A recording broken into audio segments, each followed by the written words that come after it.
como todos los niños, empiezas comunicándote por medio del dibujo, ¿no? Antes que aprender a hablar y, por supuesto, a escribir. Y con el tiempo, pues bueno, se ha convertido en mi forma de expresarme, ¿no? La que me sale de una forma natural. Pero para mí el dibujo es como, bueno, como la palabra para un escritor, es el medio para poder contar historias, ¿no? Me gusta dibujar, pero sobre todo lo que me gusta es contar historias, así que bueno, donde se unen prácticamente esas dos cosas es con el mundo del cómic, ¿no? Y desde pequeño que me gusta el cómic, leía cómic y hacía cómic pues para mis hermanos, para los amigos, en el colegio intentaba entregar todos los trabajos de clase en formato de cómic, así que para mí es como, bueno, como siempre ha sido mi forma de expresión. La ilustración, por ejemplo, me permite a veces explorar gráficamente aspectos que en el cómic no podría hacer, entonces pues bueno, se enriquece, pruebas cosas en la ilustración que luego aplicas en el cómic también pues bueno, te desarrolla diferentes ideas que igual dices, bueno, pues esto se podría sacar de aquí y convertir en una ilustración. También hago, pues por ejemplo, un programa de una tertulia radiofónica, entonces muchas veces pruebas ideas ahí a ver si la gente le hace gracia o le parece interesante y luego lo conviertes en una historia pues para el periódico, por ejemplo.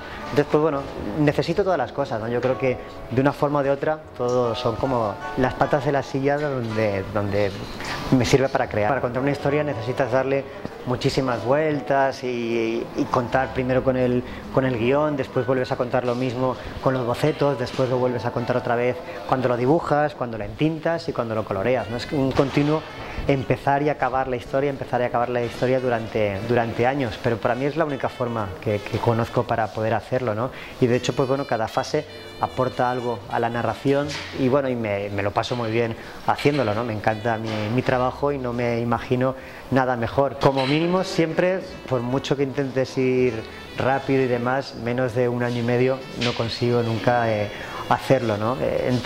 Podríamos decir que eso, ¿no? Entre 1 año y medio y 3 años, dependiendo del proyecto. Por ejemplo, el último, Los Surcos del Azar, que era un proyecto largo, 300 páginas, con mucha documentación, ha sido pues eso, 3 años de trabajo, no 3 años en los que estés todo el día con ello, pero sí que vas alternando con otras cosas. Cuando estás escribiendo el guión estás trabajando en otras cosas, pero bueno, al final son 3 años desde que acabas hasta que empiezas. Cuando empecé, pues quizás los primeros serían los dibujantes de la editorial Bruguera, ¿no? Con los que hemos crecido muchísimas generaciones. Después pues vendría el cómic franco-belga, pues el Asterix, Tintín, Hergé, también fue un descubrimiento para mí importante. Y después pues vinieron autores de superhéroes como Jack Kirby, pues después sería Alan Moore, Frank Miller, después Moebius, Otomo, Chris Ware, Seth, Taniguchi, habría muchos. Me gusta el mundo del cómic porque no necesitas convencer prácticamente a nadie, ¿no? Más que a un editor para hacerlo, ¿no?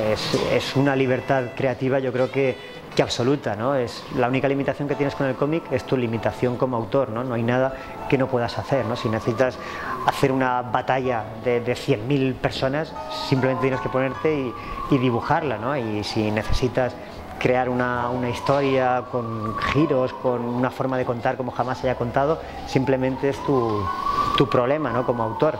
Pero en el mundo del cine necesitas convencer a muchísima gente para hacerlo, ¿no? Primero que te den dinero, que ya es todo un mérito, ¿no? Conseguir que alguien te dé millones de euros para llevar a cabo tu idea.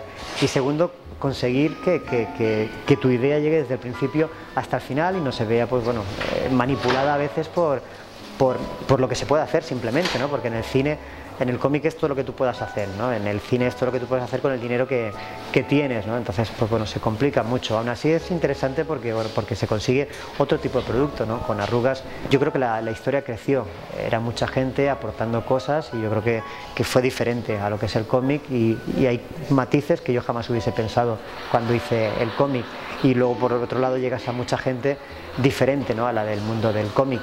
Así que bueno, me parece interesante y ahora estamos trabajando con otro proyecto y es convertir en película Un hombre en pijama, la serie que apareció en diferentes periódicos, en las provincias y en el País Semanal, pues ahora convertirlo en película también de animación. Son medios, tanto la ilustración como el cómic, que pueden tratar cualquier tema, ¿no? Ya sea infantil, por supuesto, como adulto, ¿no? Pero siempre ha habido como una especie de concepto entre determinada gente y que se ha hecho común, y es que todo lo que va acompañado de dibujos es infantil, ¿no? Que parece que las cosas serias tengan que ser complejas, ¿no? y difíciles de acceder. Sin embargo, las instrucciones, por ejemplo, de cómo se monta una silla, van siempre acompañadas de dibujos, ¿no? Nos sería muy complicado montar una silla, una mesa, un armario simplemente con textos, ¿no? Con lo cual, pues bueno, el dibujo no tiene nada malo, sino que simplemente nos ayuda a hacer más comprensible una historia.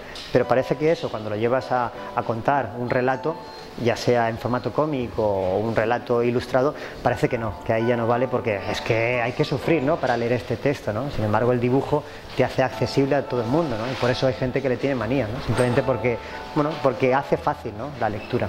Estoy ya con el siguiente libro, que se llamará La casa, y que espero tener terminado para la primavera, si consigo trabajar entre viaje y viaje, que la verdad es que no está siendo nada fácil.